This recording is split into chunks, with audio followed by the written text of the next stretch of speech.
I've been looking forward to talking to this guy for quite a while. He is a producer at 93.3 WMMR. He's a big fan of hats, we'll explain, and he's a true Philly sports fan as well. Known to most MMR listeners as Pancake, it's Chris Ashcraft. We say, hello, Pancake. How you doing, man? I'm doing great. How you doing? Doing all right. So first things first, I don't know if you even know this, but this Sunday, Pancake, happens to be the second National Pancake Day of 2021. And there we go, National Pancake Day, the 26th. Nice. And for people who maybe aren't MMR listeners, shame on them, or haven't heard the story, how did you get the nickname Pancake? So I started off as an intern for the music director. And I got in radio to work at the station. I loved Preston and Steve. When I was in high school, I fixed a cord that went up into the sleeve of my sweatshirt that had a single headphone in there, the old metal Sony headphones that had the little piece. So I broke it off and stuck it in my thing. So if you'd see me sitting in class with my hand on my wrist, it was because I was listening to either Preston or MMR, depending on what time it was. Yeah, I met Preston at an event and got into radio to try to get there and work there and see how it will work out. And I got an internship with the music director. It was the first National Pancake Day of the year, the one that IHOP does. And I'm driving in, and the morning show is talking about IHOP's giving out free pancakes. You just got to stop in and get it. So I went down. I talked to the manager. Ended up talking him into giving me some pancakes for the morning show, and I come walking in with 2 giant bags that just, 50 pancakes or so. And they're like, what do you got? And I was like, oh, you guys wanted pancakes. I brought them for everybody. Like, okay, you're going to go far in this industry. So a couple weeks later, Casey sent me an email and said, we can tell you love the show, because I would sit in on their show before my internship started. Yeah, he's like, we know you love the show. We'd love you to join ours. What do you say? I'm like, absolutely. He said, all right, the only thing is your name from here on out is Pancake. And that was 12 years ago, almost 13 years ago. So, yeah. I love it. So you are officially Pancake, and that is great. You're also a big Philly sports fan. Now, are you all in on all of the teams, or is it just mainly Eagles, Phillies, Flyers, or what? It's all the teams. It's, I'll watch the Union. I'll watch the Wings. I'll watch whatever it is. Most of my fandom is Philly stuff. From the amount of hats I have, the comparison from the teams is probably 75% Phillies. Then the Eagles are next in that, hat and gear category. But I played hockey my whole life. I played high school hockey. I coached my high school team after I left. And I do highlights for the Flyers when they're on MMR. So, hockey's probably my favorite to, sit down and go to a game and whatever it may be. But the Phillies are on all the time. I throw them on whenever. Most of the hats in the hat world are baseball. Well, you've certainly got a hat for every occasion. When and how did the hat fascination begin? I got my first fitted in '94. I have a picture of myself with a Lenny Dykstra card at the vet, and that was the first fitted that was kind of my own. But I had always sort of worn hats in and out, and 2000 and probably 6 or 7, I worked up at Franklin Mills Mall. So I used to go up and pick up hats whenever, I needed something to match with. And then the '08 World Series came, and from there it just started with, I want to get all the hats that the team wears during the season, and then, what can I get to a Phillies hat to match a Flyers jersey, here we go. All right, so this is a Phil and Phyllis that's in the Flyers black and orange '96 World Series patch. It's kind of hard to see. That light's not really helping me out here. So it was just sort of turned into this, let me try to match my Eagle stuff with a Phillies jersey or, whatever it may be. It went from, a couple of hats to a bag of hats to, a couple of cases and shelves and boxes and all kinds of stuff.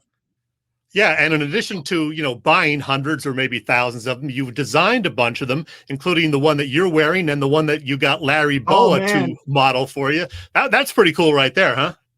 That was a pretty amazing thing. I was at work. That was on National Hat Day, and I designed it in 2019, hoping that in 2020 for the 40th anniversary it would release. They do a whole weekend and all kinds of stuff, and the world changed during that year, so it ended up a little bit different. It came out about a year later, and I'm at work and I get a text from my buddy Francis, who runs the New Era store over there, and he said the first person to buy your hat today was Larry Boa. He just happened to be in the store. Wow. He was shopping.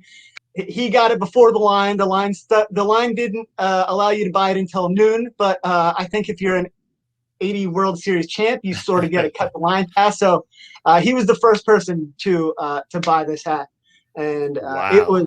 it was pretty amazing. Yeah, I thought maybe you gave it to him, but he actually bought it because he liked it. No, he bought it. Awesome. He paid for it. He was the first one to get it before anybody else. Damn. So yeah, my buddy Big John was the next in line, and he's waiting and waiting and waiting, and whoever he was with was like, "How come that old guy's over there buying this hat?" And he's like, "Dude, oh." But yeah, it's pretty cool, and yeah, I've got to do a couple things with the New Era store down there at the stadium. This monster right here.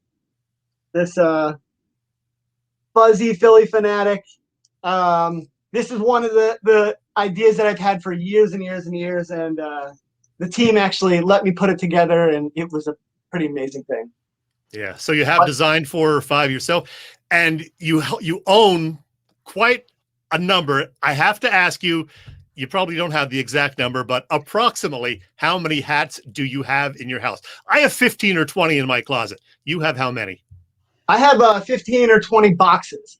I would say several hundred, probably 600-700, something like that. Enough to wear a hat for 2 years or so without ever wearing it. It's like Jackie Bam Bam with Rolling Stones t-shirts, right? Absolutely. If I'm talking about my favorite hats, this is kind of one of the biggest deal hats that I have. This is from wedding day.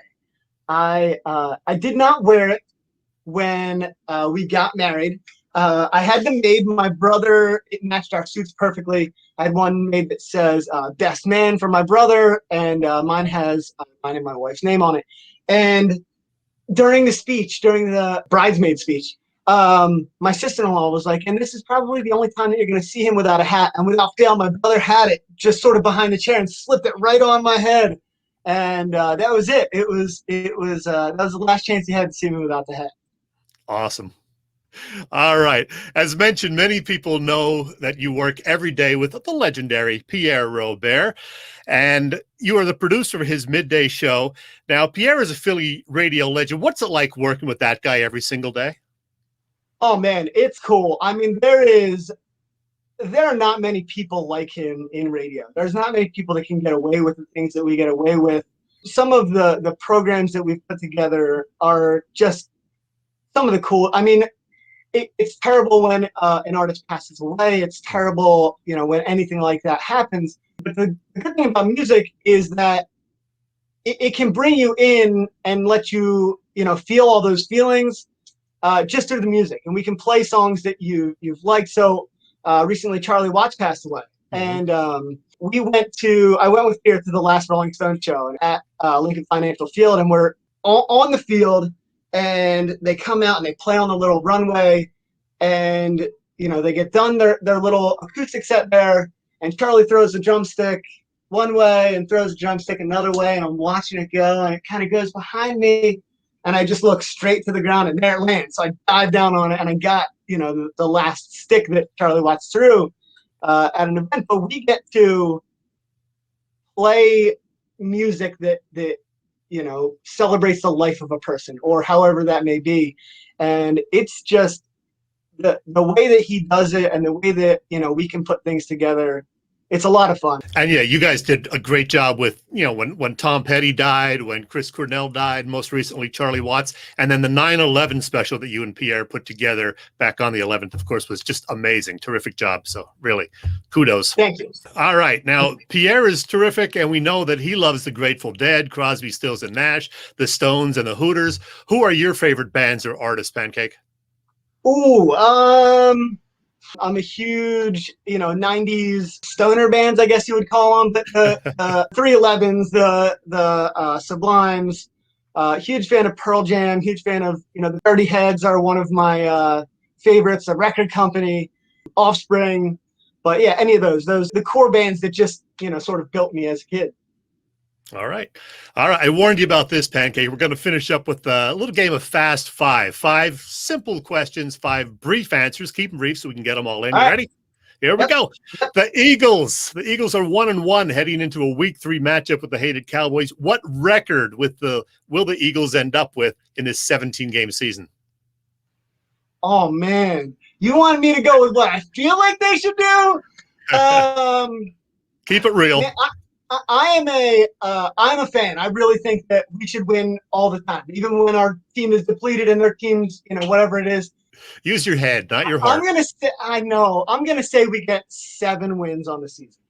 Okay, that might be good. Might be good. All right, you are a lifelong Phillies fan and Flyers fan, as we discussed. A couple of your all-time favorite players from the Flyers and/or Phillies. Oh man, Ron Hextall. When I was a kid, I played goalie for a couple of years. It was not a very good couple of years. John LeClaire, Eric Lindros, the whole, the Legion of Doom was huge. But, guys like Rod Brindamore, Mike Richards I was a huge Mike Richards fan. When we lost him, that was pretty tough for me. But yeah, Phillies right now, how can you not like Rhys Hoskins, Bryce Harper, JT Realmuto? They work hard. Growing up, I was a Utley fan. Darren Dalton was probably my favorite in the early 90s. And then guys like Jimmy Rollins that just, they just made it fun to watch the game of baseball. Good enough. Working at MMR, you've, of course, met a lot of great Philly athletes and amazing musicians over the years. I've seen your pictures with Chris Cornell, Dave Grohl. Any particular favorites among those meetings? Chris Cornell. His voice is just amazing. His solo stuff, his stuff with Audio Slave, his stuff with Soundgarden. Anything that he worked on, that was it. And he was just a great guy. Yeah. All right. After a 2.25-year hiatus, the MMRBQ is back this Saturday. What bands are you looking forward most to seeing? You already said you're an Offspring fan, so who else? Cheap Trick, they put on an absolutely amazing show. This will be my first time seeing Jane's Addiction, so I'm pretty excited to see them. And Wolfgang Van Halen, man, he really is good. The album is good. There's a whole thing where if your father's in the industry and you get into the industry, it's kind of tough to, make your own name for yourself. And I think he's really done that. Saw him open for Guns N' Roses. He was great. I love Dirty Honey, too, so you're really going to like them. Finally, Pancake, other than pancakes, what is your favorite breakfast food? Oh, man. All right, pancakes are good. My favorite breakfast food is up in the Poconos. It's at a place called Piggy's. We go there every year after the Cardboard Classic.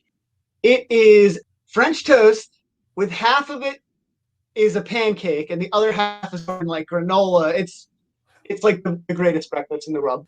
With a name like Piggy's, it's got to be good food, right? Come on, let's go. Chris Ashcraft, a.k.a. Pancake, this was fun. Thanks for visiting Philly Pressbox Radio. Man, thanks for having me on. It was a great time.